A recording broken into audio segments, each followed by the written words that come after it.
तानि प्रतिहन्ति स्थितानि च यत्रैव सममयन्ति तस्मै सत्यात्मने नमः। ज्ञाता ज्ञानं तथा ज्ञेयम् द्रष्टा दर्शननिश्चयो कर्ता हेतुः क्रिया यस्मात् तस्मै ज्ञात्यात्मने नमः।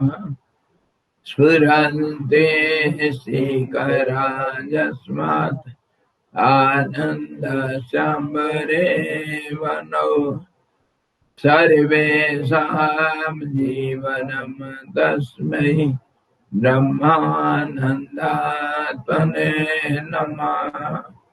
ब्रह्मानन्दात्मने नमः।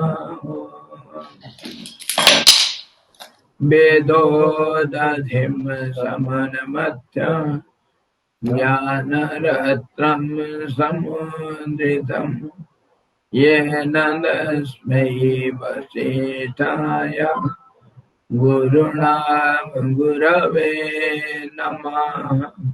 वसिष्ठ जी भगवान की जय। सद्गुरु भगवान की जय। सच्चिदानंद भगवान की जय। सद्दा ब्रह्म की जय। सरस्वती माया की जय। जोग वशिष्ठ जी भगवान की जय।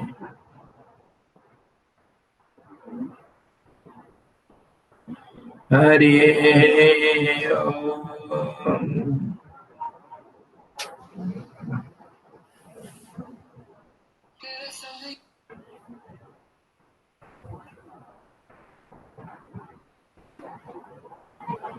जहाँ पर पूर्ण पुरुष हमारे, जहाँ पर प्राण विलीन हो जाता है, जहाँ अपान भी अस्त हो जाता है, और जहाँ प्राण और अपान दोनों उत्पन्न भी नहीं होते, हम लोग उस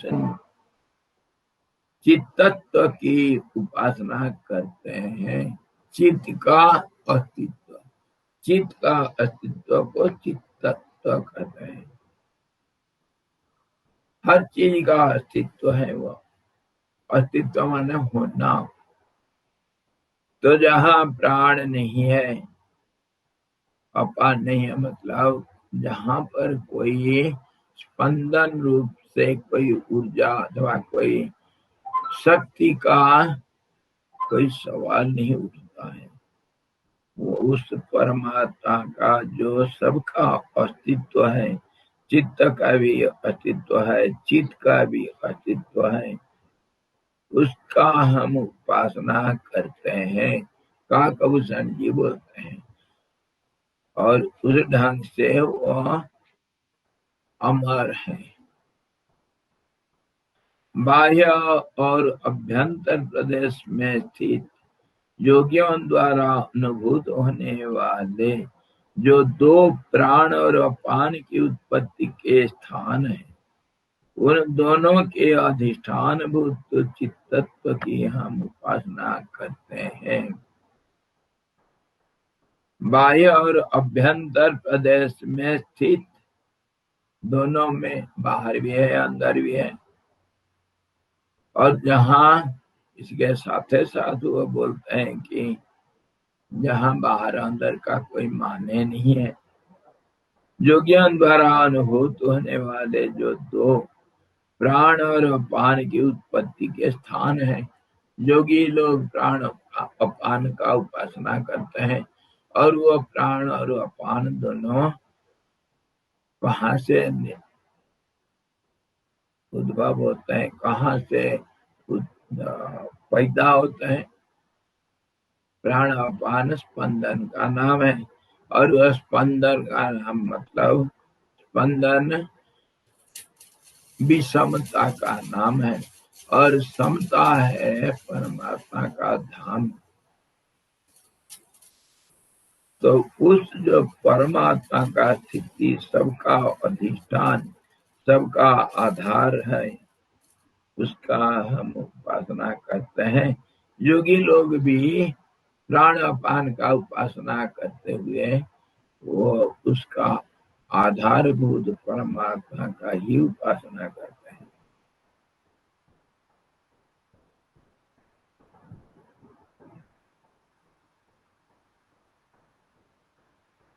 यहाँ पर एक बहुत बहुत सूक्ष्म दर्शन को मैं बताऊंगा, समझने के लिए कोशिश करो। जहाँ बाहर अंदर नहीं है, और प्राण अपान जहाँ से उत्पत्ति होते हैं और वहीं लय होते हैं। प्राण अपान के अंदर हम एक संधि का आलोचना किए थे। प्राण अपान के अंदर प्राण जब अपान में बदलता है और अपान जब प्राण में बदलता है, दोनों के बीच में एक संधि होगा। उस संधि को दोनों के बीच में हम मानते हैं। सब पूरा ध्यान से सुने। इसको समझने के लिए मन थोड़ा सा भी इधर उधर नहीं होना चाहिए। हर दो के बीच में एक संधि है। वो संधि कैसा है, वो संधि को समझना कैसे।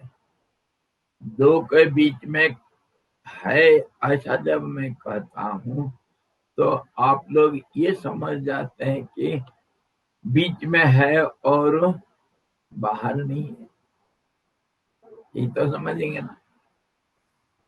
कैसे, देखो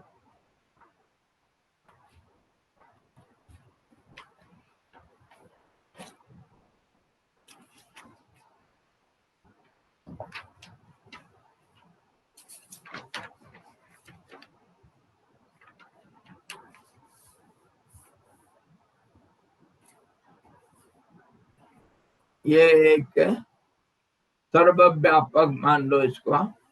उदाहरण के लिए सर्वव्यापक सफेद पन्ना अथवा कागज, कागज ले लो। ये सर्वव्यापक है। जहां देखो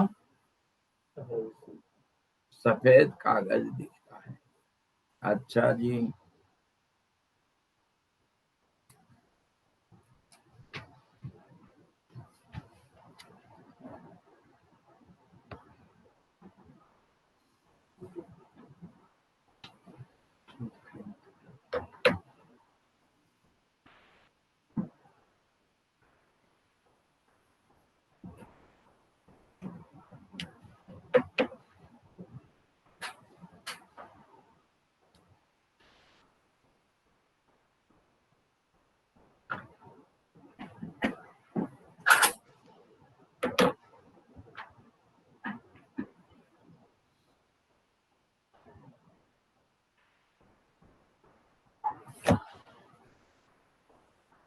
अभी आप क्या देख रहे हैं? दो रेखा देख रहे हैं। ठीक, दो रेखा के बीच में क्या है? ये जो सफेद कागज को आप लोग सब देख रहे हैं। जी स्वामी जी। देख रहे हो? अच्छा, दो रेखा आप लोग देख रहे हैं ये सफेद कागज के अंदर। देख लिए? अभी सवाल उठता है, प्लीज म्यूट कर दीजिए सर। अभी सवाल उठता है कि वो दो रेखा के बीच में क्या देखते हो?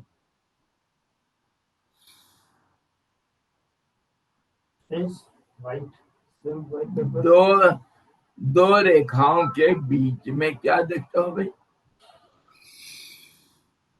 क्या देखते हो? कागज ही है। दो रेखा के भी अंदर बीच में भी कागज है। बिल्कुल।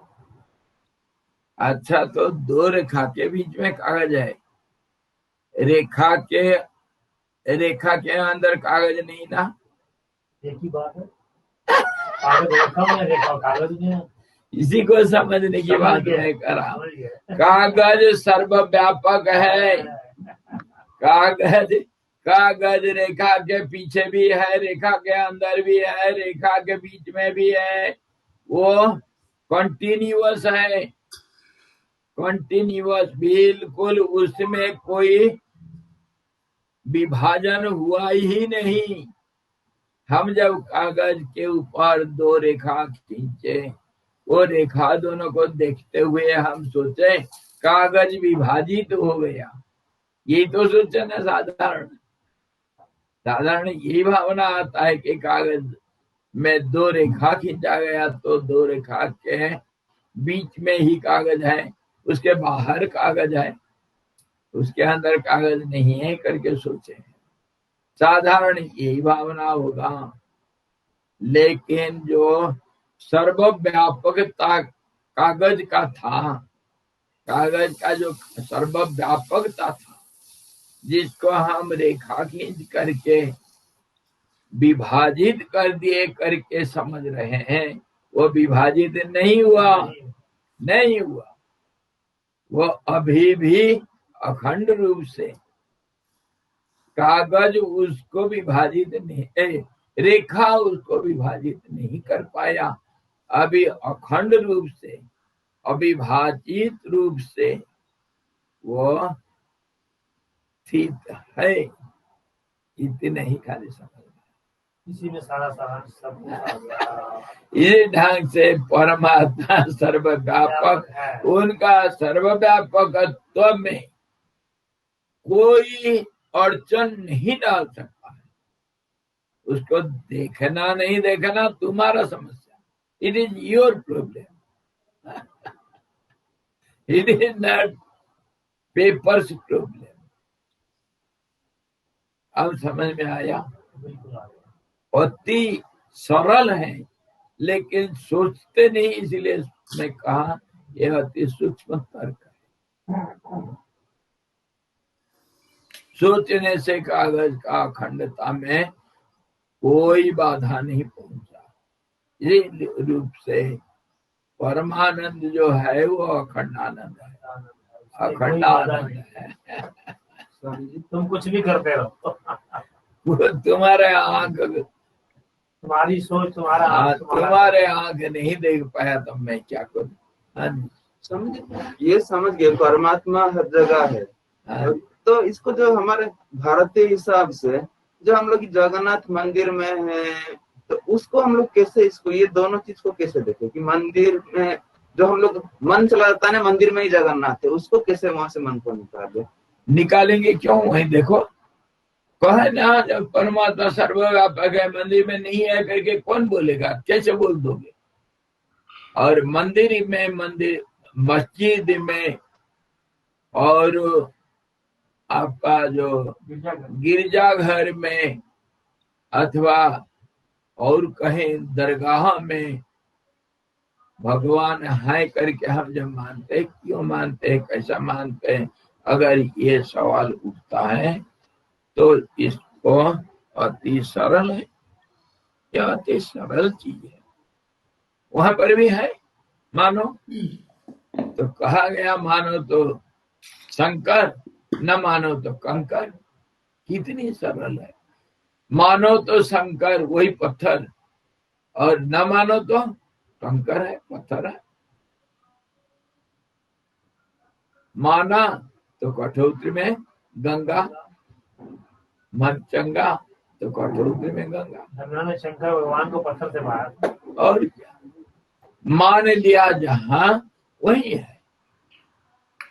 इसीलिए क्यों मान लेने से भगवान वही मिलेंगे, जहां मानोगे वही मिलेंगे। क्यों? ये मन है बदमाश।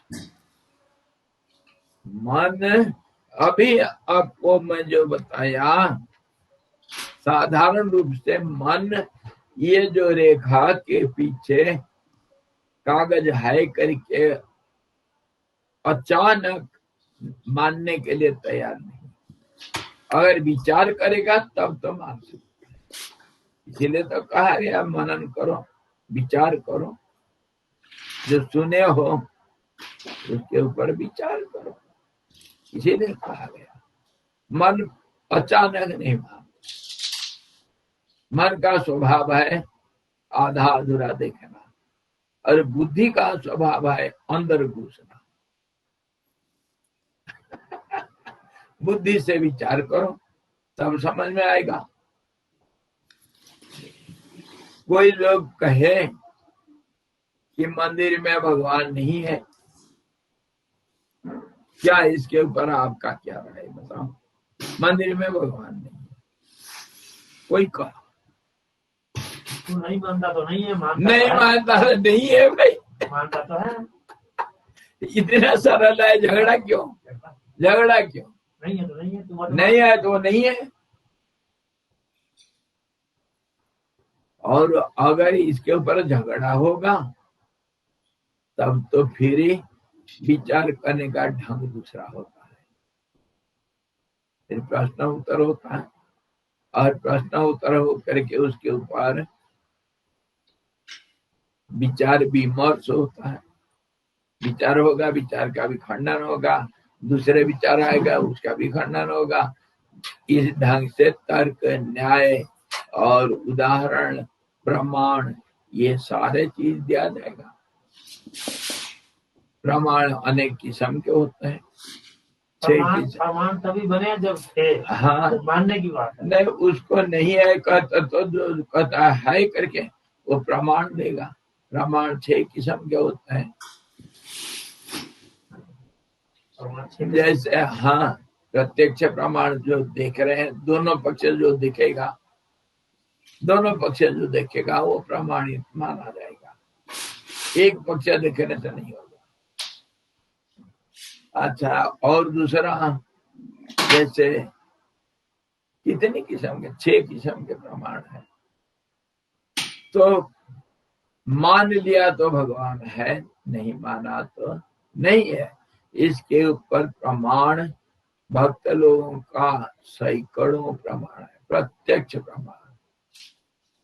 भक्तमाला देखो, जहां देखो, जहां भक्त देखा वहां भगवान प्रकट हुए। प्रहलाद खंबे से निकाले भगवान को, और ध्रुव और क्या हमारे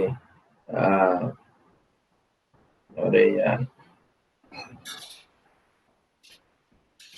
नामदेव बचपन में नामदेव की कहानी है। वो छोटा बच्चा था, वो दूसरे तीसरे कक्षा में पढ़ता था। उसके पिताजी गांव का जो नारायण मंदिर है, नारायण मंदिर का पुजारी था। अचानक वो कहीं दूर गांव जाने के लिए प्रोग्राम, अर्जेंट प्रोग्राम बन गया। तो पिताजी जब जा रहा है, बच्चे को बुलाया, कहा बेटा देखो मैं आज चले जाऊंगा, कल आज शाम को भी, और सुबह कल, खास करके सुबह एक बार तो भोग लगना चाहिए, तो थोड़ा खिचड़ी बना लेना। और खिचड़ी बनाने का तरीका ये सब नहीं बनाते हैं, शुद्ध पवित्र भाव से बनाना पड़ता है। तो खिचड़ी थोड़ा बना लेना, इतना चावल इतना दाल है, ऐसे ही थोड़ा हल्दी वल्दी डाल दिया, और बाकी उसको भगवान को भोग लगा देना। उसके बाद स्कूल चले जाना, भगवान को खिला देना, और फिर भोग तुम पा देना, उसके बाद स्कूल चले जाना। बेटा कहा पिताजी भी कर मत करो, इतना तो मैं जरूर करूंगा, इतना में क्या रखा जाए। थोड़ा होश आ गया था, दूसरे तीसरे कक्षा, मतलब 7-8 साल का हो गया था, उतना तो कर लो। पिताजी चले गए, और नामदेव दूसरे रोज सुबह उठा वह उठ करके जैसे पिताजी कहे थे खिचड़ी बनाया, खिचड़ी बना कर नारायण के सामने रख दिया। भोग कैसे लगाते हैं, क्या मंत्र पढ़ते हैं, क्या करते हैं, वो क्या जाने। पिताजी तो इतने कहे थे भोग लगा देना और भगवान जब खा लेंगे उसके बाद तुम प्रसाद पा लेना, स्कूल चले जाना। लेकर रख दिया खिचड़ी। और बच्चा का सरल दिल बोला कि नारायण जी देखो पिताजी आज नहीं है। जा करके खिचड़ी रख दिया और बोल दिया आज पिताजी नहीं है, दूर गांव जब गए हैं उनका काम है, और आज मेरे को बोल कर गए मैं जैसे भी खिचड़ी बनाया होगा, नमक जैसे भी होगा, जैसे होगा जो कुछ पका पका जैसे भी होगा माफ करना, खा लो खा लो। तभी मैं प्रसाद पा करके फिर जाऊंगा। सरल दिल से बच्चा बोल दिया। पर पत्थर का मूर्ति कहाँ खाएगा, कुछ नहीं हो रहा। ये सच्ची घटना है, ऐसा एक नहीं, मैं तो 50 आपको बोल सकता हूँ। प्रत्यक्ष तो बोलते हैं भगवान जब खाए नहीं तो दोबारा वो समझाया नारायण आज पिताजी नहीं है, क्या मेरे से क्या गलती हुआ तो माफ कर दो, क्या करना पैर में पड़ा, माफ कर दो, मुझे जैसे आता है। अरे भाई होता है, समझाया भी होता है। कभी बड़े लोग नहीं तो बच्चे लोग तो उनका काम, पिताजी का काम तो मैं करूंगा, और थोड़ा सा कहीं गलती हो गया तो इतना रूठ के गई, अरे खा लो यार, अरे मेरे को देरी हो रहा है, स्कूल जाना है, जल्दी खा दे। नारायण नहीं खाता। फिर 2-3 बार समझाया, अरे क्यों अकड़ रहे हो यार, मुझे स्कूल जाना है। इतना समझ में नहीं आता, पहले तो खाया नहीं और अच्छा बुरा मालूम कैसे हुआ है। पहले खाया होता तब तो मैं मान लेता खराब बना है, छोड़ दिया, चलो कोई बात नहीं। खाया नहीं पहले और अकड़ के बैठा, अकड़बाज नहीं चलेगा, खा लो, कुछ नहीं हुआ। भैया देख, वो नारायण जी तो कहाँ गए, भैया देख, जैसे बच्चे लोग होते हैं, मुझे देर होता है, मैं बोल दिया ना, जल्दी खा ले, चल खा ले। नारायण जी नहीं खा रहे। ए नारायण का बच्चा बात नहीं मानेगा, पिताजी बोल रखा मैं तो खिला करके जाऊंगा। हाँ मैं बड़ा भयंकर, क्या समझा मुझे, बच्चा समझ रखा है, दिखाऊं, खाएगा नहीं खाएगा, गुस्सा आ गया। बच्चों को गुस्सा जल्दी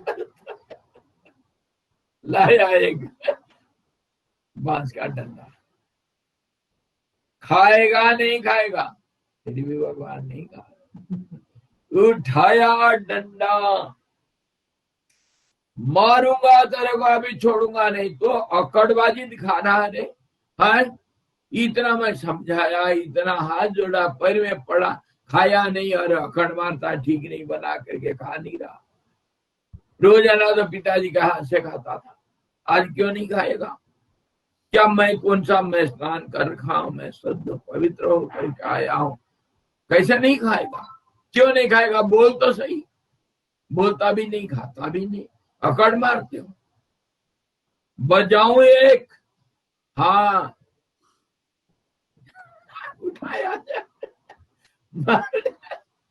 भगवान हाथ में पकड़ लेता, मैं खा लूंगा। वो पत्थर बन गए नारायण, तो पत्थर का मूर्ति पूरा जीवंत, और वही आकर के खाते खाते सारा खा दिया। सारा खा लिया। अरे पेटू अभी तो अकड़ मार रहा था और अभी सब खा लिया है। इतना भूख था और ढोंग क्यों बना रहा था? तो इतना खाता है, पिताजी तो इतना बोला था है। चलो कोई बात नहीं, कल ज्यादा लाऊंगा, आज चलो मैं व्रत कर लेता, कोई बात नहीं, कल ज्यादा बनाऊंगा।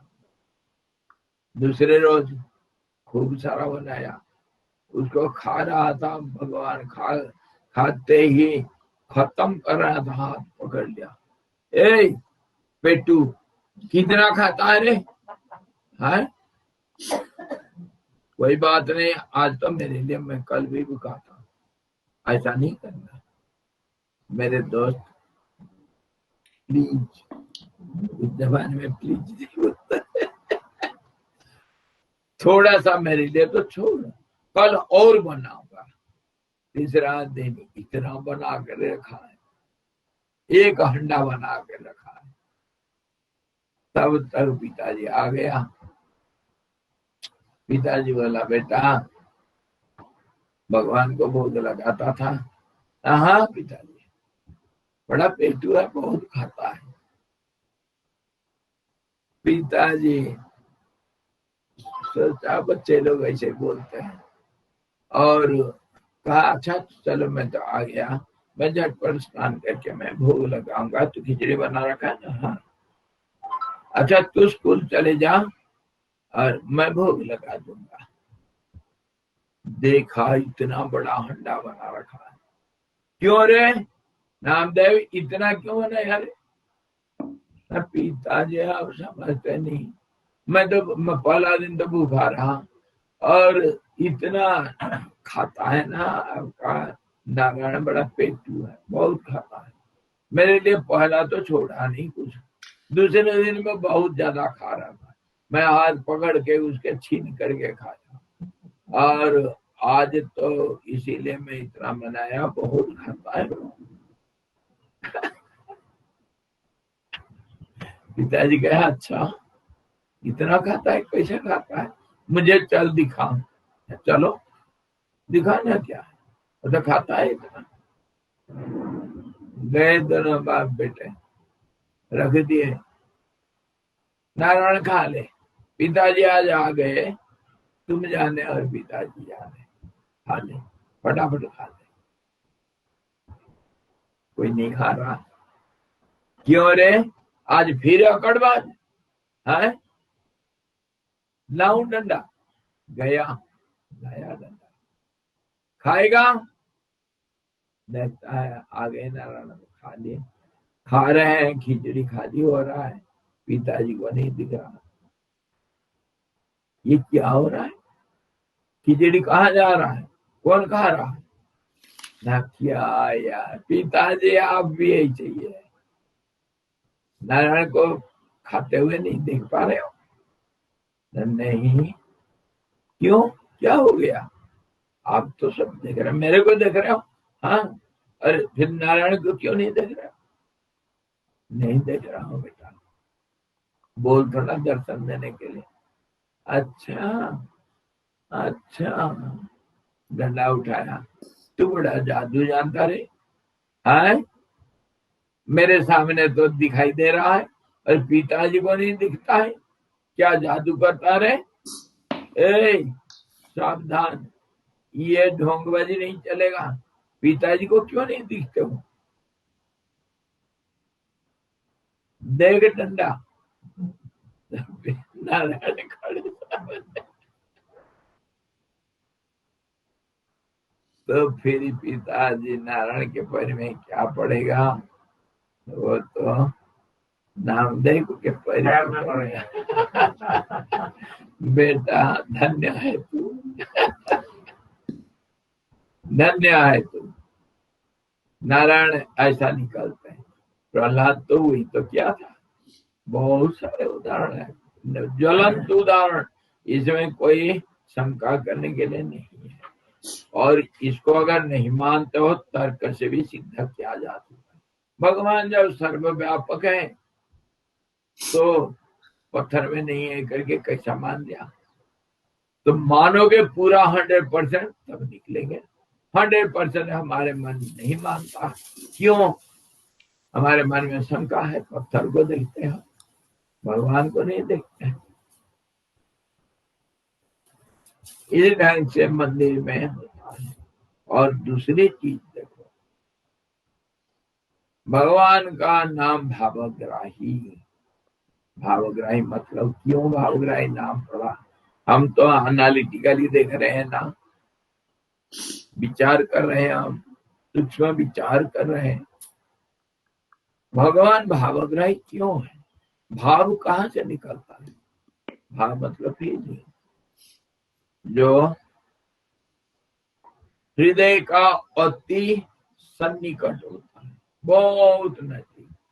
पहला जो स्पंदन हृदय में होगा भगवान है करके विश्वास, श्रद्धा, विश्वास। जो पहला स्पंदन जो हृदय में पैदा होता है उसी का नाम श्रद्धा, विश्वास, प्रज्ञा, मेधा। और वो परमात्मा जो पूर्ण समता का स्वरूप है उसके बहुत ही नजदीक है। बहुत नजदीक, बहुत नजदीक मतलब बस सिर्फ अंतर दो ही है, समझो, एक भगवान और एक मैं, बस इतने ही अंतर है। तो उस भाव से अगर मंदिर को देखा जाए, मंदिर बनता कैसे, मंदिर बनाने का तरीका हमारे वास्तुशिल्प में चलो। वास्तुशिल्प कहता है पहले तो मंदिर बनाने के लिए बुनियाद में मंदिर का प्रोजेक्ट बनाओ, एस्टिमेट बनाओ। एस्टिमेट अगर 100 रुपया का हुआ तो उसका चौथा हिस्सा या कुछ है ऐसा, चौथा, या उसको अगर 10 हिस्सा करेंगे, 2.5 गुना 2.5 2.5 मतलब नहीं, 2.5 नहीं, 0.25 0.25 नहीं, छोटा है, एक छोटा 10 से 10 अगर मान लिया तो फिर 2.5 होगा। चौथा हिस्सा 2.5 होगा। 10 का चौथा हिस्सा 2.5 होगा। 2.5 वही 2.5 0.25 लगता है तुम्हें टैबलेट्स में।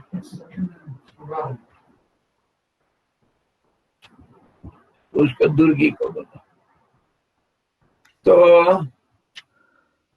एक बड़ी हिस्सा, एक हिस्सा उसको बुनियाद में रखा जाता है। वो धन को बुनियाद में रखा जाता है। बोल बुनियाद हुआ। अथवा जैसे अभी आप लोग जानते हैं पद्मनाभन मंदिर में जैसे धन रखा गया, और जैसे जगन्नाथ मंदिर में धन रखा हुआ है, सोना, चांदी, हीरा, मोती सब रखा गया। वो वास्तु शास्त्र का, शिल्प शास्त्र का नियम के अनुसार रखा जाता है। और वो जो धन होता है, धन के ऊपर एक विचार करो थोड़ा। धन किसको कहता हूं? हम साधारण ये तो सोना चांदी को धन मानते हैं, सोना चांदी इत्यादि इत्यादि। रुपया को मानोगे तो रुपया तो बदल जाता है सोना में, सोना ही मूल धन होगा। सारे दुनिया इसी को मानते हैं, क्योंकि सोना ही एक चीज दुनिया में सब एक्सचेंज का एक माध्यम मानते हैं। इसीलिए हमारे दिल में क्या है? सोना ही धन है। और भगवान को भी हम मानते हैं हिरण्यगर्भ। और इसके पीछे वैज्ञानिक रहस्य भी है। जो सूरज में भी जो क्रिया से बनता है और सोना उसके जड़ में है, गोल्ड। और बृहस्पति में हीरा, और इसमें सारे ग्रहों में भी अनेक किस्म की धातुएं हैं, जैसे धरती में है। ये धातु जो मूल्यवान धातु होते हैं उसका एक आकर्षण भी होता है, उसका प्रभाव कहा गया, जिसको हम स्वभाव बोलते हैं। वस्तु का गुण होता है, वस्तु का स्वभाव होता है।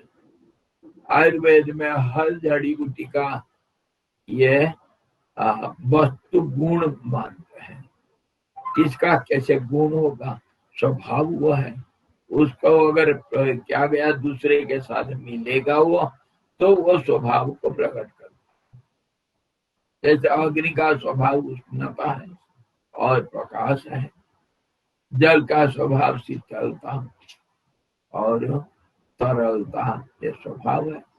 ऐसे ही हर वस्तु का एक स्वभाव होता है, और मूल्यवान वस्तु का ज्यादा आकर्षण होता है। मूल्यवान, हाँ मूल्यवान, इसलिए मूल्यवान, मूल्य को तय कौन करता है, हमारा मन करता है। मूल्यवान होने से मन का आकर्षण होता है। ये तो अति साधारण है। जबकि सोना ना कोई खाने की चीज है, ना कुछ काम आना, ना कुछ आना करने के अलावा, फिर भी सोना के प्रति सबका आकर्षण है। तो इस ढंग से सोना, हीरा, मोती इत्यादि, मणि इत्यादि, और हमारे ज्योतिष शास्त्र में ग्रह खराब होने से कौन सा पत्थर या कोई मूल्यवान वस्तु को अंगूठी में लगा करके लगाना या कुछ करना, ये सब बहुत इसके पीछे एक ही रहस्य है कि आकर्षण करता है शरीर को, मन को, शरीर का क्रिया को, जो रक्त संचालन वगैरह, खून दौड़ा, उसके भी प्रभावित करता है। इसलिए सोना का अंगूठा लगाते हैं, और कहाँ लगाते हैं, इस अंगुली में। ये अनामिका है, इसमें लगाते हैं। उसमें और भी विशेष कारण है, इसमें जो नसें हैं वो कैसे सारा शरीर को प्रभावित करता है। ऑफकोर्स सारे नस नाड़ियां सबके साथ एक दूसरे के साथ संबंधित है। इस ढंग से जो धन का गाड़ करके रखना, उसको स्थिर रूप से मंदिर में, वो साधारण तुम्हारे मन को आकर्षण करता है। तुम जानो ना जानो, उसका तो स्वभाव है, इसलिए आकर्षण करेगा। इसलिए मंदिर में जाने से मन एकाग्र हो जाता है। ये एक कारण हुआ। दूसरे जो मूर्ति होगा, मूर्ति के नीचे भी रखा जाता है, और फिर आखिर जो गम्बुज होता है उसके ऊपर भी रखा जाता है। ऐसा 3 हिस्सा में उसको बांटा जाता है पूरा एस्टिमेशन को, और एक हिस्सा मंदिर में बनावटी में लगेगा, मंदिर का कंस्ट्रक्शन में। ये वास्तु शास्त्र का नियम है। पुराने मंदिर जितने हैं वो नियम के अनुसार बनाए गए।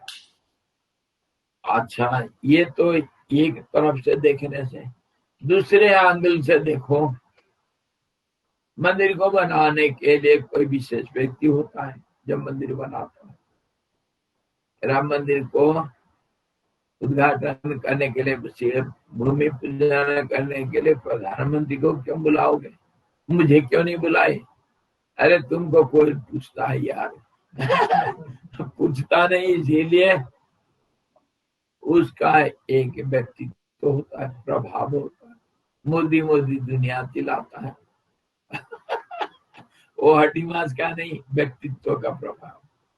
वो प्रभाव, वो जो शिलान्यास किया या मंदिर को बनाने के लिए गया, उसका मन, उसका प्रभाव सब वहां पर निहित है।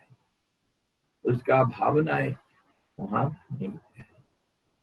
और फिर उसका प्राण प्रतिष्ठा किया जाता है मंदिर का, फिर मूर्ति का। वो विशेष मंत्र, वैदिक मंत्र से प्राण का आवाहन किया जाता है और वहां स्थापना किया जाता है। प्रतिष्ठा दो किस्म का, एक चलत प्रतिष्ठा और एक अचल प्रतिष्ठा होता है। कोई मूर्तियों को इधर उधर ले जाने के लिए भी उसमें प्राण का आवाहन करके रखा जाता है, और कोई स्थिर होता है, उसको इधर उधर नहीं करना। कहा गया है शिवलिंग को उखाड़ना नहीं, और रावण उठा लिया था करके आत्मलिंग को कैलाश से, उसका बस चौपट हो गया। शिवलिंग को उठाना नहीं, उठाओगे तो वो तुम्हारा सर्वनाश का कारण बन जाता है। क्यों कारण बन जाएगा? नाश का कारण क्यों बनेगा? क्योंकि विशेष भावना से, विशेष मंत्र से जो विश्व प्राण है, परमात्मा का स्वरूप विश्व प्राण, उसको आवाहन करके वहां स्थापित किया गया। जैसे हमारे अंदर प्राण है, मंदिर में भी प्राण है, मूर्तियों में भी प्राण है। वो प्राण तुम्हारे हाथ में है, तुम मानोगे वो चलत रूप से दिखाई देगा, नहीं मानोगे अचल रूप में दिखाई देगा। मतलब मूर्ति स्थिर है, मूर्ति में कोई प्राण नहीं दिखेगा। वही बात, मानो तो है नहीं, मानो तो है, नहीं मानेंगे तो नहीं है। तो ये जो भावना के साथ रखा गया मूर्ति को, और उसी में भगवान का चलनशीलता प्राण, विश्व प्राण को बुला करके स्थापित किया गया मंत्र के द्वारा। मंत्र मतलब मंत्र का कुछ विशेष शक्ति होता है। मैं बताया मंत्र कैसे बनाया जाता है। एक तो शब्द हुआ, शब्द का फिर भाषा हो गया, भाषा का जो जानकार जो उसके ऊपर रिसर्च करके उसके ऊपर कंट्रोल रखते हैं, उसका गठन अपने मन से वो कर सकते हैं। जैसे व्याकरण को जानने वाले जो पहले व्याकरण को बनाते हैं, नया भाषा, उसको नियम कानून बनाते हैं। तो ऐसे ही भाषा को एक पद्धति में बनाया जाता है शब्दों का, शब्द जो जना। तो जो मंत्रविद ऋषि मुनि लोग होते हैं, वो मंत्र को विशेष रूप से बनाते हैं। जैसे हमारा साधारण भोजन बनता है, भोजन भी एक औषध है, क्षुधा निवारण करता है। लेकिन औषध जो है बुखार को ठीक करने के लिए या अथवा और कोई रोग को ठीक करने के लिए, उसको विशेष रूप से बनाया जाता है। तो दोनों भोजन अंदर जाएंगे, उसमें विशेष शक्ति होता है। इस ढंग से जो मंत्र बनता है, मंत्र में विशेष शक्ति होता है। और वो मंत्र रटा ऋषि लोग वेदों में, अथर्ववेद में अनेक किस्म के मंत्र मिलेगा। तो वो मंत्र को बनाया गया इस ढंग से, और उस मंत्र के शक्ति से जो विश्व प्राण है उसको आवाहन करके, आकर्षण करके वहां पर जबरदस्ती रखा गया। जबरदस्ती मानो, जैसे भी मानो, तो वहां है। और उसके अलावा मंदिर बन गया। अब जो आते हैं भक्त लोग, मंदिर में क्यों जाएंगे? भगवान है करके। 100% है नहीं है वो बात अलग बात है, 100% तो कोई नहीं मानता है। जो मानेगा वहां भगवान दिखेगा, लेकिन कुछ परसेंट तो मानता है। पास फेल का जो मैं उदाहरण दिया था, कोई पास किया तो 80% सिक्योर किया मार्क्स, फर्स्ट डिवीजन मिला, क्लास में भी फर्स्ट आया, पास किया, लेकिन फेल भी उसमें है, 20% फेल है। 80% रिक्वायर किया तो क्या हो गया? ऐसे ही जो फेल हुआ 27% रखा, 7% तो पास हुआ। हम एक लकीर खींच रखे 33% होगा, 33% होगा, पास करेगा। लेकिन 33% सब सब्जेक्ट में नहीं, सब हमेशा नहीं, कहीं कहीं 50% रखने से पास करना पड़ता है। उस सीमा को निर्धारण किया जाता है। इसी ढंग से हम जब मंदिर में जाते हैं, मंदिर में कोई भावना लेकर के जाते हैं। क्यों जाते हो मंदिर में? भगवान है, तो कितना % है भगवान? कुछ तो होगा ना। और उसको जब मंदिर से वापस आते हैं, वो कहाँ जाता है? वो भावना वही छोड़ करके आते हैं। क्यों? कि भगवान मंदिर में है और दूसरे जगह नहीं है, यही तो सोच करके मंदिर के अंदर गए थे। तो जो भावना को जहां छोड़ा जाता है, वो भावना अजर अमर होता है। इसका प्रूफ दो, भावना मरता नहीं। इसी के ऊपर वैज्ञानिक लोग शोध कर रहे हैं। 1000 साल के पहले भी जो भावना जहां पर रहा, उसको निकाल के हम रिकॉर्ड कर सकते हैं। और जो रूप भी जहां है, शब्द और रूप, ये दोनों अजर अमर रहते हैं। जो रूप भी जहां पर है, उसको छानबीन करके, छान करके शुद्ध रूप से कोई रूप को हम निकाल सकते हैं। रामायण का वीडियोग्राफी निकाल सकते हैं, पर वो मिक्स्ड अप हो गया है। राम जी के बाद कितने आए हैं, और राम जी के साथ भी दूसरे होंगे। वो रूप इधर उधर चलने फिरने से रूपों का सब मिक्सचर एक हो रखा है। सारे दुनिया इतना मिक्सचर है, सब चीज एक दूसरे से मिला हुआ है। तो उसको शुद्ध पवित्र रूप से, मतलब एक इकाई रूप से उसको हम निकाल सकते हैं। उसके लिए बहुत प्रयास चाहिए, निकाला जा सकता है। वैज्ञानिक प्रयास करते हैं। और इस रूप से जो भावना को हम उधर छोड़ के आए हैं, वो वहां है। ऐसे भावना सब इकट्ठा होने से वो दृढ़ीभूत है और बलवान होते हैं। और वो भावना दूसरे को भी प्रभावित करेंगे। ऐसे नहीं, जहां आग जलाया जाता है, वो गर्मी वहीं रहता है थोड़ा देर। आग बुझ गया ठीक है, पर वो गर्मी तो रहता है। देखो मिट्टी को, मिट्टी में जहां पर आग जलाए थे ना, आग बुझा दो, सारा कोयला निकाल दो, कोयला, लेकिन फिर भी मिट्टी में गर्मी रहता है, हवा में गर्मी रहता है। चांद में जब डाल के आते चौथे जाते हैं, जब तभी हीट और तो इसी ढंग से भावना भी वहां रहता है, और वो भावना वहां जो जाएगा उसको प्रभावित भी करेगा, क्योंकि उसका स्वभाव होगा। एक्चुअली यही चीज आप पूरा बोले ना स्वामी जी, एग्जैक्टली डॉट एक साइंटिस्ट ने बोला था जो मंदिर में मूर्ति पूजा का, उसने एग्जैक्टली यही चीज बोला था। यही बात है, जो भावना वहाँ पे जैसे कलेक्टिव एक भावना और दृढ़ीभूत, खाली कलेक्टिव नहीं, strengthened and solidified, and it has got influence over whosoever comes there. इसलिए कि मंदिर जितना पुराना होता है, जितना पुराना होगा, जितना पूजा पाठ होगा वैदिक मंत्रों से, और जितने भक्त लोग आएंगे, और जितना पुराना होगा उसका कला बढ़ता है। कला मतलब उसका ताकत बढ़ता है। हाँ जी, एग्जैक्टली। पूजा पाठ होते रहना चाहिए।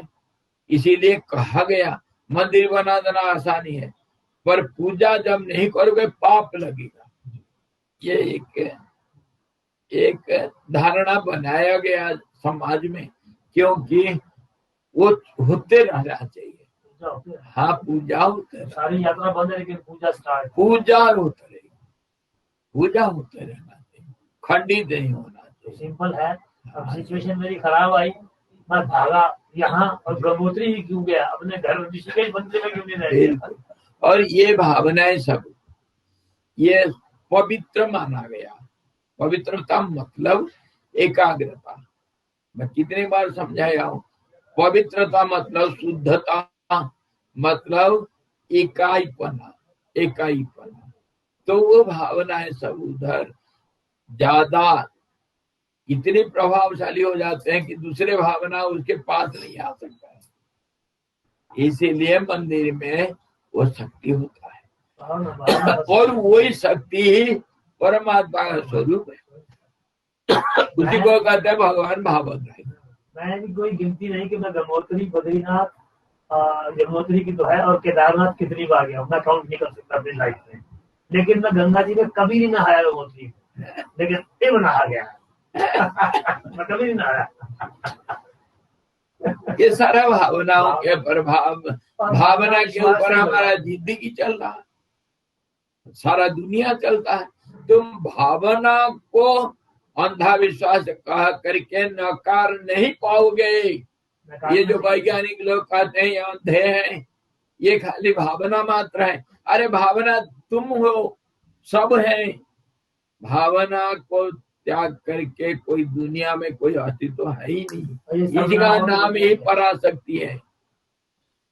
और इसी को अवमानना करने से अभी तो मानने हो ना, कोरोना में कोई कुछ नहीं जानता है, मानता है ना। कोरोना को कोई दिखा है बताओ? हाँ, चाइना लैब में देखा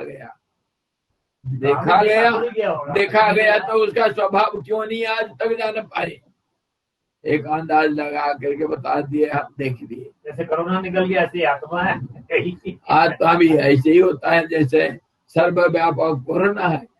वो कोई वैज्ञानिक कह रहे थे अंधविश्वास है, कोरोना को भी अंधविश्वास मानो ना। जो माना वो फंसा, अंधविश्वास करके वही फंसा। ठीक है, मान के छोड़ दो, नहीं है नहीं यार, तुम जा करके कोरोना जो जिसको हम कहते हैं कोरोना से मर गया उसको गले लगाओ ना।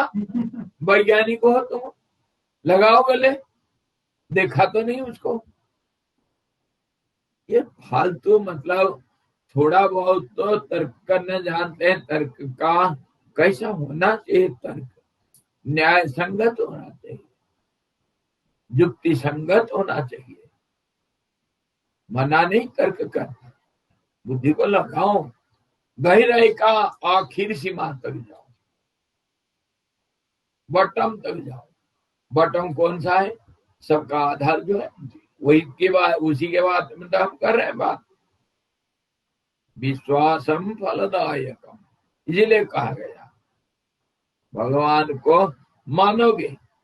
इसी को रामायण में कहा गया। एक बार क्या हुआ, भाई का पातों में मारता हूँ, एक छेड़ दिया तो फिर गया। एक बार क्या हुआ, असुरों से परेशान थे देवता लोग, सारे कितने बार हार चुके हैं, इसलिए वो इकट्ठा हुए। सब देवता लोग गए ब्रह्मा जी के पास। ब्रह्मा जी कहे हाँ चलो चलो, शिव जी के पास चलो और भगवान को प्रार्थना करेंगे, भगवान के पास जाएंगे, उनको बोलेंगे हमको रक्षा करो, पालन करता विष्णु है, चलेंगे। हो गए शंकर जी, ब्रह्मा जी सब इकट्ठे हो गए, सारे देवता, इंद्र, चंद्र, कुबेर, सूर्य, सब कोई इकट्ठे हुए। कहे चलो। अरे चलोगे तो कहाँ चलोगे? जाओगे तो कहाँ जाओगे? तो सबने विचार किए, कुछ दूर जाने के बाद जाएंगे तो जाएंगे कहाँ? कोई कहता भगवान वैकुंठ में रहते हैं, कोई कहता है नहीं भगवान नहीं रहते वैकुंठ में हमेशा। यद भक्ता मात्र कभी नारद जी पूछे थे विष्णु भगवान से, आप हमेशा क्या वैकुंठ में रहते हैं? वैकुंठ में हमेशा रहेंगे तो सबको आपको मिलने के लिए वैकुंठ ही आना पड़ेगा, और दूसरे जगह नहीं रहते हो। दूसरे जगह रहते तो वैकुंठ कैसा? तो भगवान बोले ना हम बसामी वैकुंठ है, योगी नाम हृदय नच, योगियों का दिल में भी मैं नहीं रहता हूँ। और कहाँ रहते हो? मदभक्ता यत्र गायन्ति तत्र तिष्ठामि नारद। मेरे भक्त लोग जहाँ गाते हैं मेरे नाम, मेरे गुण गाते हैं, वहां मैं सब जगह सब हमेशा रहता। कोई और कहते हैं भक्तों का जो प्रेम के आंसू तिनको मुलक में न मोल न तोल। सबसे भगवान का वासस्थान भक्तों के आंसू में, वही क्षीर सागर है, वहीं पर भगवान हमेशा रहते हैं। भक्तों का जो प्रेम का आंसू होता है। कोई कहा नहीं भगवान तो गोलोक में रहते हैं, कोई कहा नहीं साकेत में, कोई कहा नहीं क्षीर सागर में मिलेंगे। तब झगड़ा होने लग गया। तो शिव जी बोलते हैं, शिव जी चुप थे बेचारे, हमें सब ध्यान में रहते हैं ना, उनको ज्यादा बोलने आता नहीं। तो जब सब बोल गए तब फिर शिव जी बोलते हैं, अरे यार प्रभु व्यापक सर्वत्र समाना, प्रभु व्यापक, ये तुलसी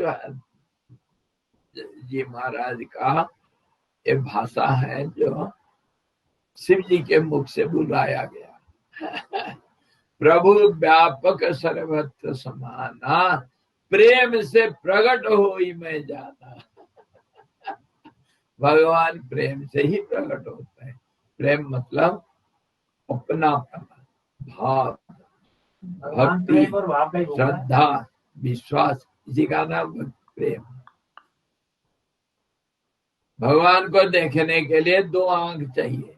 कौन सा आंख है? श्रद्धा, विश्वास, ये दोनों आंख है। ये आंख से नहीं दिखता है। तो इसीलिए इस रूप से मंदिर, मस्जिद, मस्जिद भी ऐसी ही है, गिरजाघर भी ऐसे ही है, दरगाह भी ऐसे ही है, गुरुद्वारा भी ऐसे गुरुद्वार भी ऐसे ही है। जहाँ समष्टि भावना एकत्रित हो करके दृढ़ीभूत हुआ, वही भगवान है। विश्वास। हाँ जी स्वामी, जैसा आप हमको सिखा रहे थे समस्त भावना, तो भावना का जो उत्पन्न है वो प्राण से हुआ, तो इसको समस्त प्राण शक्ति कह सकते हो। हर प्राण में परमात्मा, वही तो प्राण प्रतिष्ठा। लेकिन बिगिनिंग में, स्टार्टिंग में क्या होता है, उस प्राण को मंत्र शक्ति से, भावना, विशेष भावना से पहले आकर्षित करके स्थापना किया जाता है। स्थापना मतलब वो भावना वहीं रहेगा। इसका प्रमाण मैं दूंगा, प्रत्यक्ष प्रमाण। कैसा होता है? मैं क्या करता हूं और ये सही है। मैं ऑफिस में बैठा हूं, सोचा कि कुर्सी में बैठा हूं, लगभग ज्यादा समय वहीं रहता हूं, तो वहां सोचा अंदर जाना है। अरे यार अपने बेडरूम में जाना है, रुमाल उधर पड़ा है, अभी इधर थोड़ा नाक से पानी आ रहा है, अब ठीक नहीं, वो तो पेपर नहीं है, चलो रुमाल ले आता हूँ। मेरे तकिया के पास रुमाल पड़ा हुआ है। गया अंदर, उधर देखा दीपक गुजरा, तो दीपक को ठीक करने में लग गया। तेल खत्म हो रहा है, तेल लेकर डाला। तब तक देखा उधर से स्टोर से थोड़ा बू आ रहा है, सिलाब का बू आ रहा है। फिर जा करके एक झटका ऑन किया, अरे उधर बाथरूम में देखो लाइट जल रहा। लाइट बुझाते बुझाते भूल गया मैं क्यों आया था। बहुत खड़ा होकर के सोच रहा हूँ, इसके लिए तो नहीं आया था। मन बद फंस गया। तो क्या करता, बहुत सोच सोच के मैं आया था क्यों। कुछ नहीं याद आता है। तो फिर क्या करता हूं मैं, आकर के जहां पर वो भावना पैदा हुआ था, वो देश काल परिस्थिति से वो भावना पैदा हुआ था, वो भावना वही है। मैं आकर के जब बैठता हूँ कुर्सी में, फिर सोचता हूँ क्या, कैसे, मैं क्यों अंदर गया था और क्या किया। मैं जब सोचता हूँ तो फटाफट याद आता है कि यहाँ रुमाल रखता था हमेशा, अभी रुमाल नहीं, रुमाल अभी मेरे तकिया के पास बेडरूम में पड़ा हुआ है। वो भावना फिर असर करता है मन को, उसका प्रभाव है, भावना है वहां। एक बार अगर भावना बन गया, इसी को कहते हैं वासनामय आकाश। वासना आकाश इसी का नाम, जो भूताकाश को धारण करता है, वो कभी नष्ट नहीं होता।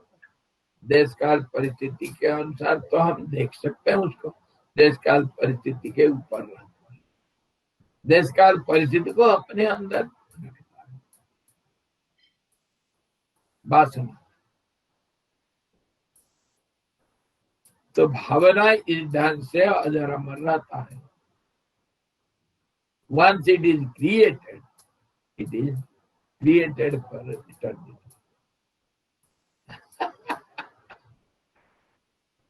वासना मतलब एक वाइब्रेशन, और ये बहुत सूक्ष्म वाइब्रेशन होता है। हम जो जिंदगी जीते हैं वो एक स्थूल जिंदगी है। हमारे सूक्ष्म जीवन जो है विचार जीवन है, विचार में पुरुष। ये भावना अगर बार बार प्रगाढ़ होकर वासना बन जाती है, बिल्कुल, जिसकी जगह चित्त होती है, जो संस्कार में बदल के चेष्टा बन के वापस आती है।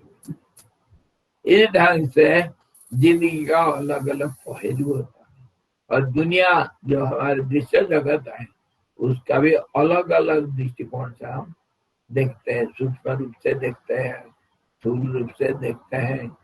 जैसे ये उदाहरण दिए, फूल को तो देख लेते हैं आंख से, उसका सौंदर्य को देखते हैं।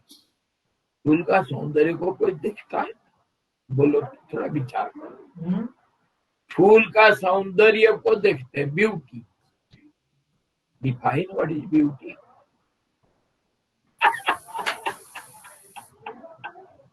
ब्यूटी किसको बोलते हैं? जो आंखों को अच्छा लगे। आंख को तो सब कुछ अच्छा लगता है। आकर्षण जो क्या अंदर से अंतर तक उल्लासित हो जाते हैं। वो भी रिलेटिव है स्वामी, ब्यूटी भी रिलेटिव है।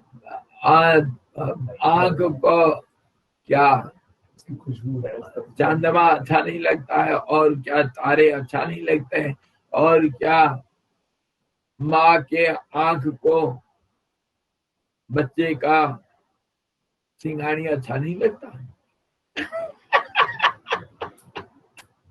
क्या उसको हम ब्यूटीफुल बोलते हैं, ब्यूटी बोल सकता है? उसको नहीं बोल सकते। काला रंग को क्या ब्यूटी नहीं कहोगे?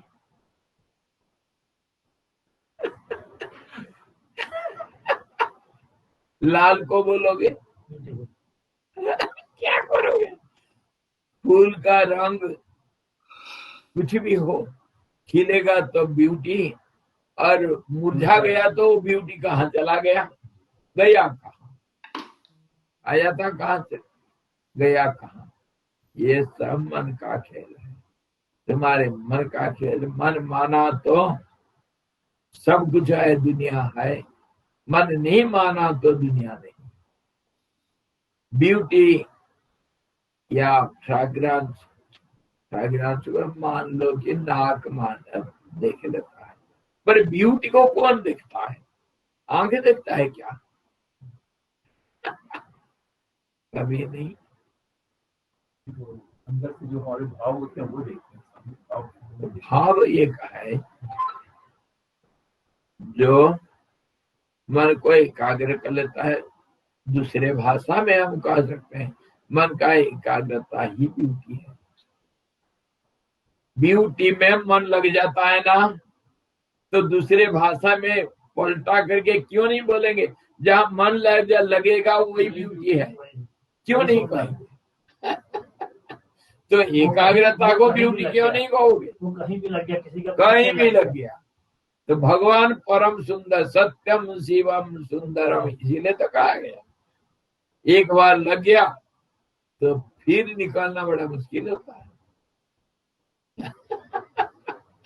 इसीलिए सुंदर भी है, मन को आकर्षित करता है। तो मन को आकर्षित करता है तो सबका मन को क्यों नहीं आकर्षित करता है? अरे मन को आकर्षित करेगा, जैसे जैसे चुंबक लोहे को आकर्षित करेगा, बहुत जंग खाया हुआ लोहे को कम आकर्षण करेगा, साफ लोहा को ज्यादा आकर्षण करेगा।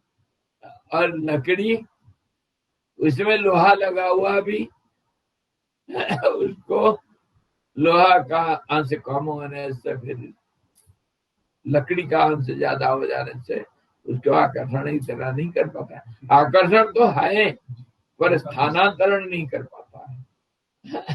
आकर्षण तो जरूर है। तो ये सारे चीज, साधारण एक लोहे को मैग्नेट कैसा बनाया जाता है जानते हो? जानते हो? प्रैक्टिकल किए हो? फिजिक्स ना,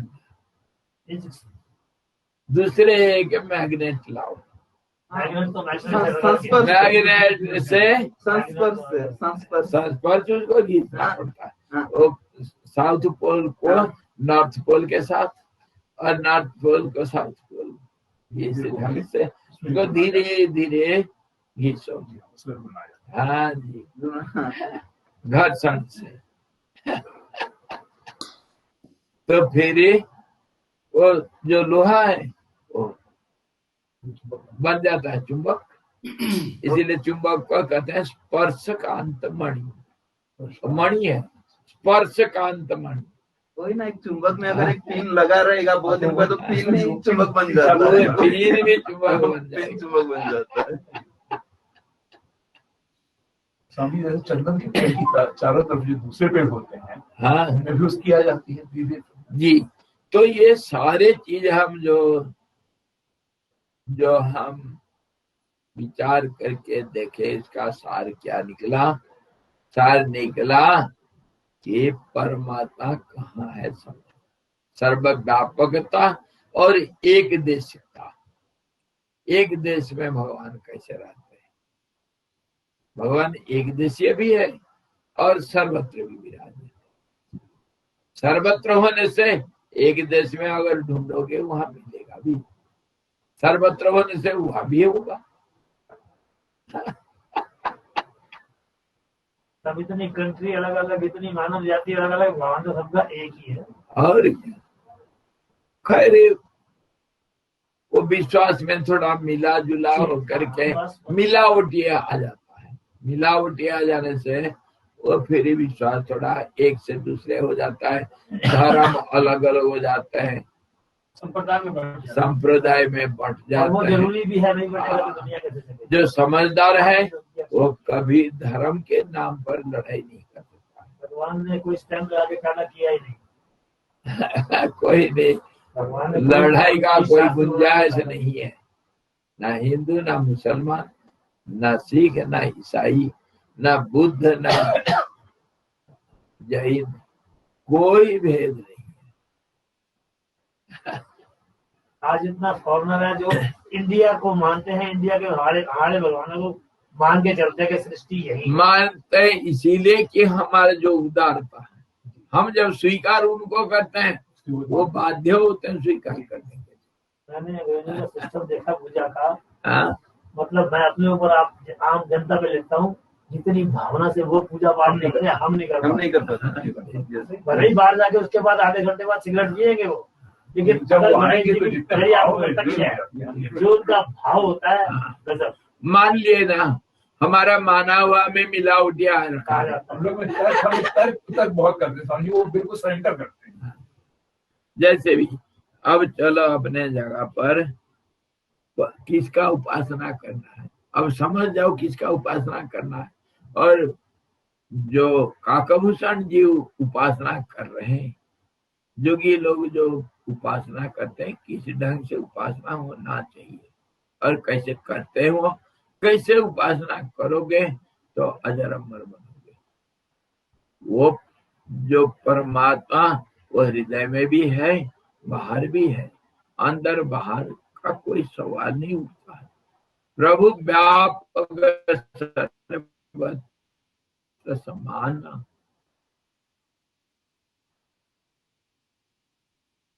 प्रेम से प्रकट हो ही मैं जाना। जो प्राण और अपान रूप रथ के ऊपर आरूढ़ होकर परिचिन्न होता हुआ प्राण और अपान की शक्ति स्वरूप हो जाता है एवं अन्य अन्य चक्षु आदि करणों में स्थित शक्तियों का भी जो शक्ति स्वरूप है, उस चित्तत्व की हम उपासना करते हैं। जो घोड़ा के रथ को खींचना है, रथ को खींचता है कौन? स्थूल दृष्टि से हम कहेंगे घोड़ा। घोड़ा का क्या शक्ति, घोड़ा का शक्ति कहाँ है?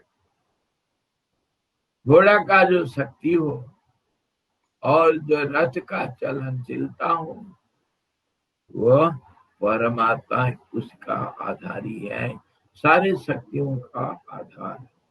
प्राण और अपान रूपी जो चलनशील रथ है, उसको जो घोड़ा खींचते हैं,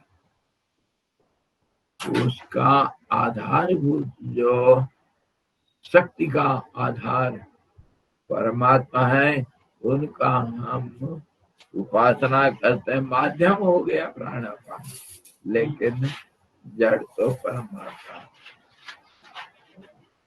प्राण अपान एवं कुंभक रूप से, हाँ, ये कुंभक जो हम संधि के रूप से मान रहे थे, कुंभक को मैं इसीलिए आप लोगों को समझाया, कुंभक जो है वो सर्वव्यापक है, संधि को खाली नहीं मानना।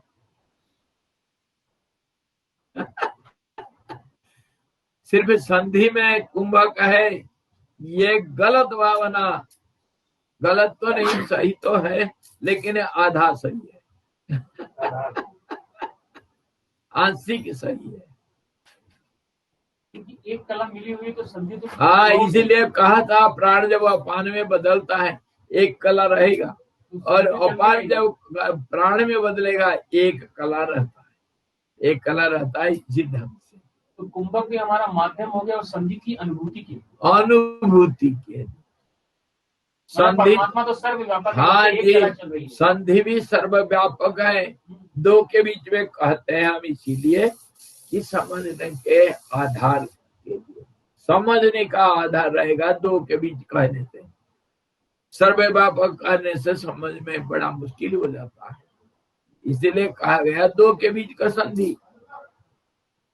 ये शब्द मात्र है और इसके गहरी अर्थ सर्वव्यापकता है। इस ढंग से वो कह रहे हैं कि प्राण अपान एवं कुंभक रूप से तथा उनके विसर्ग रेचक आदि रूप से, विसर्ग मतलब जो फेंका गया, विसर्ग। इसलिए क में विसर्ग देने से आप कैसे उच्चारण करोगे? फेंका गया। विसर्ग मतलब यही है, जो विसर्ग, विसर्ग मतलब रेचन करना, फेंकना। इसको शुद्ध भाषा में ये जैसे त्याग करना, त्याग करना। त्याग हुआ तो कोरोना का युग चल रहा है। और सर्ग मतलब गठन करना, इकट्ठा करना। तो संस्कृत में ज्यादातर जो विसर्ग यूज होता है ना, जब विसर्ग, इसीलिए तो कहा विसर्ग को प्रयोग करेंगे तो उसका उच्चारण कैसे होगा?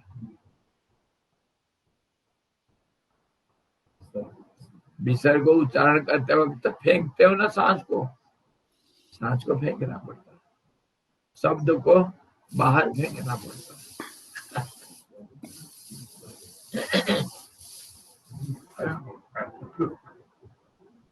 नहीं करते हैं। कहाँ है विसर्ग? योग वासिष्ठ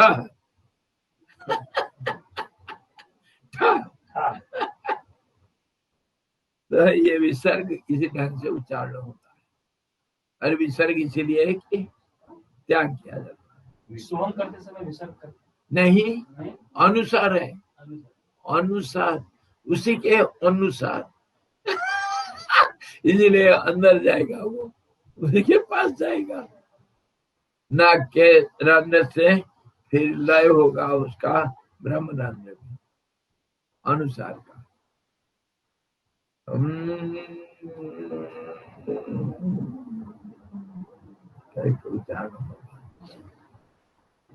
चंद्र बिंदु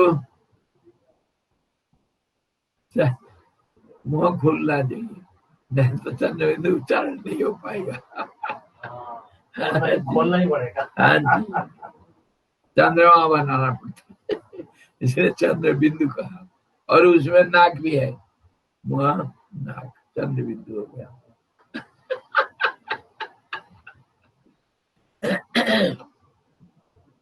प्राण अपान एवं कुंभक रूप से तथा उनके विसर्ग रेचक आदि पूरक और रेचक आदि। पूरक जो भरता है, रेचक जो बाहर निकाल देता है, रूप से चित्तत्व ही विवर्तित होता है। विवर्तित क्या हुआ? ये जितना हम अभी तक जो विचार कर लिए प्राणायाम के ऊपर, कितने क्या क्या विश्लेषण करके इसको एनालाइज करके हम कितना क्या क्या चीज बात कर लिए। प्राणायाम के ऊपर तो हो गया 15-20 रोज में। इसी के ऊपर विचार कर रहे हैं। प्राण का गति, प्राण का उत्पत्ति, प्राण का विलय, प्राण का परिवर्तनशीलता, अपान का भी ऐसे ही, और उसका परिवर्तनशीलता दोनों तरफ से, गति में परिवर्तन, अपना स्वरूप में परिवर्तन, ये सारे हम विचार किए हैं। और उसको ये सारे को इकट्ठा करो। और इसके साथ साथ कुंभक भी हम विचार किए हैं। कुंभक को अच्छी तरह हम विचार किए हैं। अच्छी तरह कैसे? स्थिरता का नाम जहाँ स्थिर हो जाता है उसका नाम भी कुंभक, और जहाँ अस्थिर दिखता है उसके पीछे भी स्थिरता है। इसीलिए कुंभक सर्वव्यापक होने से सिर्फ बाह्य कुंभक और अंतर कुंभक के बीच का स्थिर जगह को छोड़ नहीं सकते हैं। क्यों नहीं छोड़ सकते हैं? उसको पहले हम छोड़ रहे थे। कैसे? बाहर चला गया तो बाहर कुंभक होगा प्राण का, और अपन अंदर आकर के प्राण रूप ले लेगा तो अंदर कुंभक हो जाएगा। यही हम मान रहे थे ना। लेकिन वो ये कहा था जब प्राण वायु जब बाहर जाएगा तो कुंभक का आकार लेगा 16 अंगुल का, ये नहीं कहा था? और फिर 12 अंगुल के बाद स्थिरता को प्राप्त हो जाएगा, ये भी कहा था। तो दोनों रूप से वो विस्तार को प्राप्त होता हुआ भी स्थिर है और चलनशील भी है। दोनों को उसी के अंदर मान, चलनशील भी है और स्थिर भी है, उसी के अंदर है। जिनका उसका नाम कुंभक दिया। कुंभ का आकार हुआ करके बाहर कुंभक हुआ, मतलब नाक के बाहर हुआ, और अंदर भी। तो दोनों लगे ना आपस में तो संबंध जुड़ गया। तो फिर कुंभक बाहर और अंदर रहा, क्या हुआ अंतर? जब दोनों जुड़ गए तो बाहर अंदर क्या करोगे? जो बाहर है वो अंदर भी है, दोनों जुड़े हुए हैं। इसी ढंग से भी कुंभक हमेशा सर्वव्यापक है, समझे? और दूसरे ढंग से तो हम विचार कर लिए, क्योंकि इसको दिखाया, ये भी देखो, और देखा खींचा था, अभी इसको देखो, ये जो सफेद पना है इसको कुंभक मानोगे तो ये खंडित दिख रहा है, लेकिन ये सचमुच तो अखंड है, वही चीज है। और स्थिर वो हमेशा है, खाली उसमें देखने में बाधा हमको। जैसे इसके उदाहरण क्या है, जैसे बादल सूरज को ढक दिया, बादल सूरज को नहीं ढका, बादल हमारे आंख को ढक दिया। अरे सूरज को ढकने के लिए एक अंगुली भी काफी है, समझे? इस ढंग से दोनों तरफ से ऑलराउंड विजन होना चाहिए, नहीं तो समझ तुम्हारे आधार रहा है।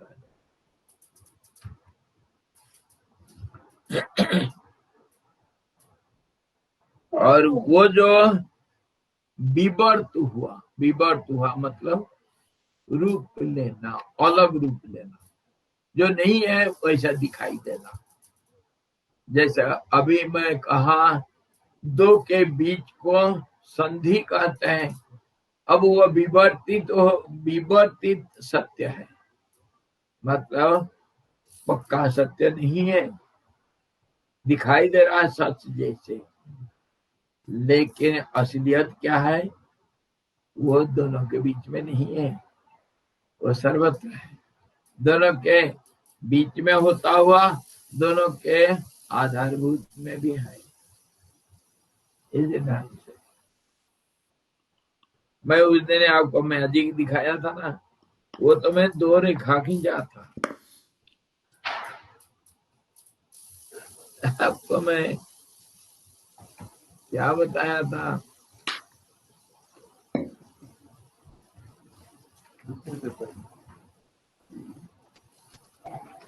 मैजिक किसी को ही ले लो। क्या देख रहे हो?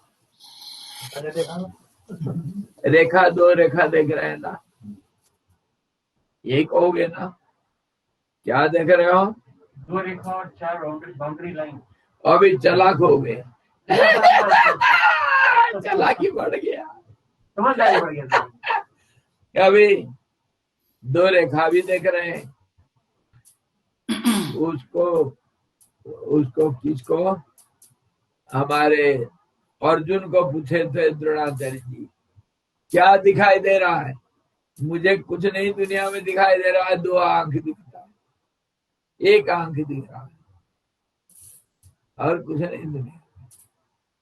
तो पूरी ढंग से एकाग्र दृष्टि, हम तो अगर विचार करने लग जाएंगे तो इसमें सिर्फ कागज ही दिखना चाहिए, और फिर उसको अगर खंडित करते हैं, उसको अनेकता में विभाजन करते हैं, क्योंकि मन का स्वभाव है हर चीज को देखते वक्त एक अनेक में बदल जाता है। तो इसमें देखेंगे, कागज देखेंगे, पहले तो देखे जो आकर्षण ज्यादा कर रहा है, पहले तो रेखाओं को देखा, रेखा क्या देखे? रेखा को देखा, और उसके बाद फिर विचार करने लगे रेखा के पीछे भी कागज है, और कागज का आकार को देख रहे हैं, आकार को फिर अनेक में विभाजित करेंगे, इसको क्या कहेंगे? कागज का एक पार्श्व, एक किनारा, एक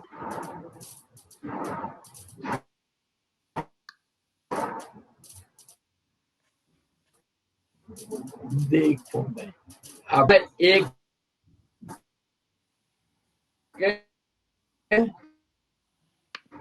किनारा देख रहे हो, एक किनारा देख रहे हो ना, चलो 4 किनारा, पर इस किनारा को मैं अगर कहूंगा क्या देख रहे हो? किनारा देख रहे हो और कुछ नहीं दिख रहा। कागज भी दिख रहा है, किनारा भी दिख रहा है। कागज का किनारा, कागज का और इसमें असंख्य चीज देख सकते हो। तुम सिर्फ 1-2 दिख रहे हो। देखो यहाँ एक रेखा भी है, रेखा का आदि अंत भी होगा। रेखा का पूरा स्वरूप को देखोगे तो रेखा को कैसे देखोगे? रेखा को देखोगे एक बूंद का, एक डॉट का, एक लगातार चलनशीलता भी देख सकते हो। कितने बूंद होंगे, इतना कितने डॉट्स होंगे, गिनती कर सकते हो क्या? और वो डॉट अपने आप में स्ट्रेट नहीं है, वो अपने आप में विषमता है, उसमें भी तरंग ऐसे से ऐसे चल रहा है। हाँ जी। और उस ये सारे को देख रहे हो क्या? मोटा देखते हैं।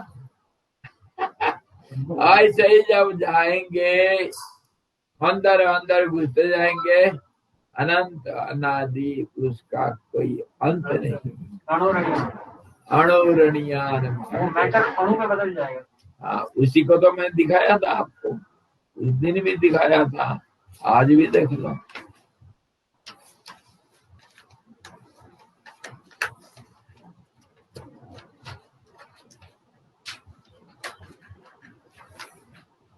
ये मेरा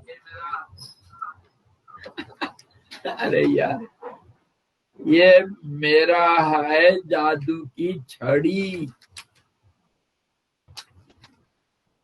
जादू की छड़ी। जादू नगरी से आया है कोई जादूगर, मैं के पला पला प्यार भर को आंखें मक्खी मार, जादू नगरी से आया कोई जादूगर। जादूगर ये मैं जादूगर आया रे। देखो क्या देख रहे हो?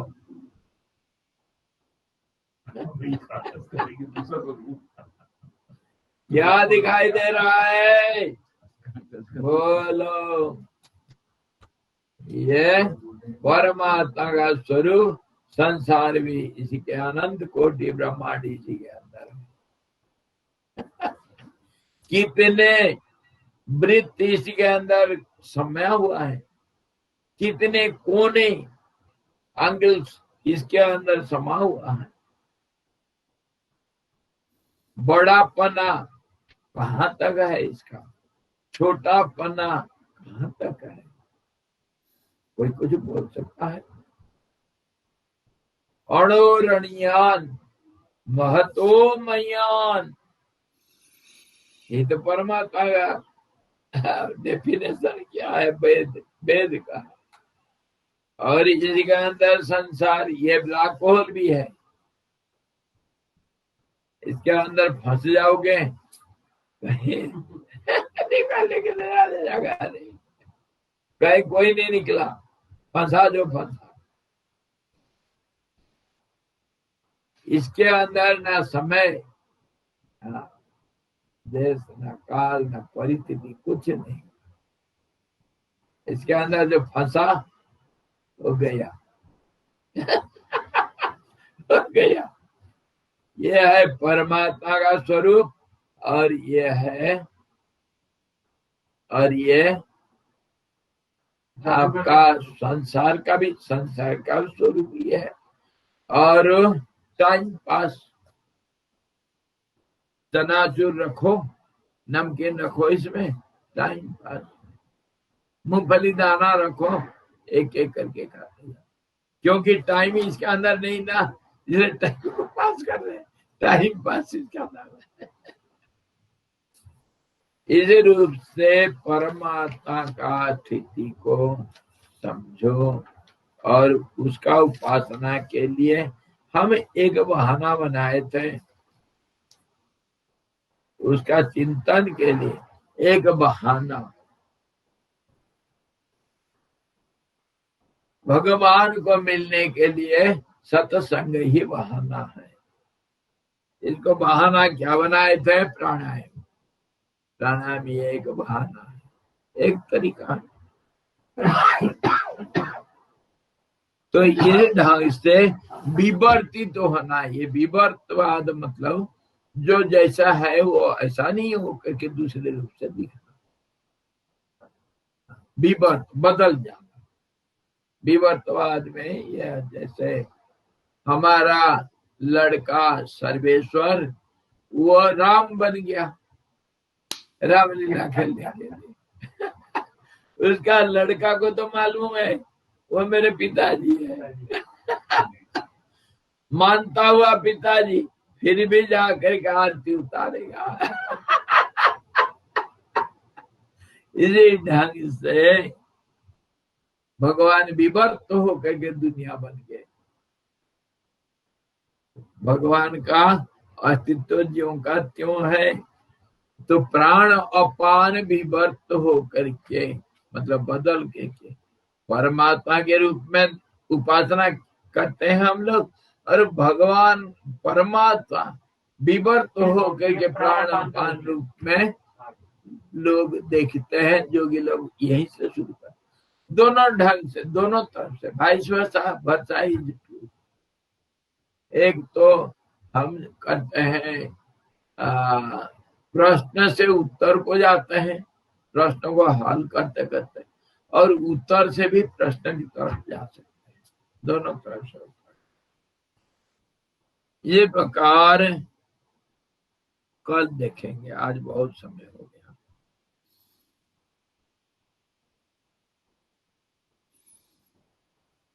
आज आनंद ज्यादा आया। How wonderful day is today. अच्छा, कहाँ से? मंदिर से? यहाँ से। चलो कल फिर देखते हैं। कल इसको खत्म करो यार, खत्म नहीं होने वाला। यही तो चीज है। ये सारा जो वैसे इसी के ऊपर चर्चा करता है, हजारों अलग अलग। अभी प्राणायाम को लेकर के कहा कि दुनिया में सर्व का आधार एक ही परमात्मा है। दूसरे कल और दूसरे ढंग से बता देगा। वही हमको इतने ढंग से बताएंगे।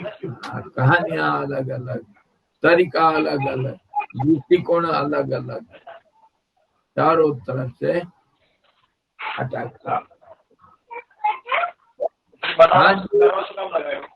अगर कुछ सवाल होगा कल के लिए रखा, आज ही। Thank you. Hari Om.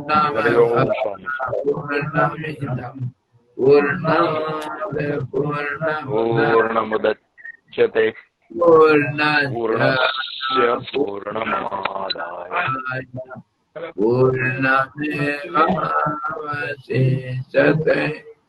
Om Shanti Shanti Shanti.